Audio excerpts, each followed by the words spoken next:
उत्तर भारत के एक छोटे से गांव में एक व्यापारी रहता था। नाम था धनराज।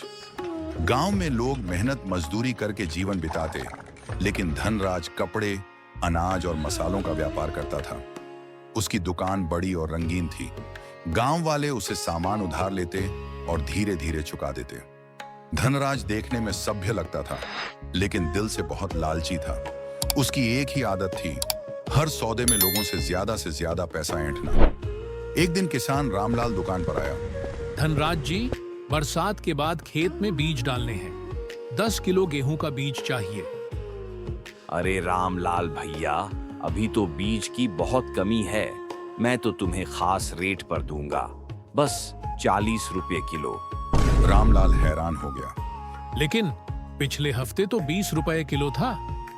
अरे बाजार की हालत बदलती रहती है, लेना हो तो लो, वरना और लोग लाइन में हैं। मजबूरी में किसान ने दाम देकर बीज लिया। जाते जाते मन ही मन बोला, लालच बुरी बला है। ये आदमी एक दिन अपने ही जाल में फंसेगा। धनराज की पत्नी सीमा उसे बार बार समझाती थी। इतना लालच अच्छा नहीं होता। गांव वाले तुम्हें बुरा भला कहते हैं। ईश्वर ने तुम्हें पहले ही बहुत दिया है। तुम औरतें समझती क्या हो? व्यापार में दया और ईमानदारी नहीं, दिमाग और फायदा देखना चाहिए। धन ही असली ताकत है। सीमा चुप हो जाती, लेकिन उसका मन हमेशा डर से भरा रहता। एक दिन गांव में अफवाह फैली कि पास वाले नगर में बड़ा अकाल पड़ने वाला है। धनराज ने इस खबर का फायदा उठाने का मन बनाया। उसने अपने नौकरों से कहा, गांव और आसपास से जितना अनाज मिल सके सब खरीद लो। फिर जब अकाल फैलेगा, लोग दोगुनी तीगुनी कीमत देंगे। नौकरों ने वैसा ही किया। धीरे धीरे उसने पूरा अनाज अपने गोदाम में भर लिया। गांव वाले परेशान हो गए, क्योंकि उन्हें खाने तक का अनाज नहीं मिल रहा था। बरसात नहीं हुई, सचमुच अकाल पड़ा। लोग धनराज की दुकान पर गए। धनराज भाई, थोड़ा चावल दाल दे दो, बच्चों के पेट खाली हैं।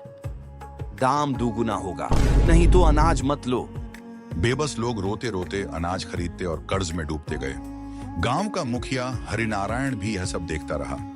उसने सोचा, लालच की हद हो गई, इसका कुछ करना ही होगा। एक रात धनराज को सपना आया। उसने देखा कि अनाज का पहाड़ उसके ऊपर गिर रहा है। वह चिल्लाता है, लेकिन कोई मदद नहीं करता। सुबह उठकर भी उसका मन भारी रहा। उसी समय नगर से सैनिक आए और उसकी दुकान पर ताला जड़ दिया। राजा का आदेश है, अकाल में अनाज छुपाना अपराध है। तुम्हारा पूरा माल जब्त होगा। धनराज के पैरों तले जमीन खिसक गई। सारा गांव इकट्ठा हो गया। लोगों ने देखा कि धनराज, जो कल तक अकड़ कर चलता था, आज सैनिकों के सामने सिर झुकाए खड़ा है। अब समझ आया लालच का अंजाम। गांव वालों की मेहनत का खून चूसने वाला खुद बर्बाद हो गया। धनराज शर्म से गड़ गया। राजा ने उसके गोदाम का सारा अनाज गरीबों में बंटवा दिया। धनराज को जुर्माना भी भरना पड़ा। वह घर आया तो पत्नी सीमा बोली, मैंने पहले ही कहा था, लालच का फल बुरा होता है।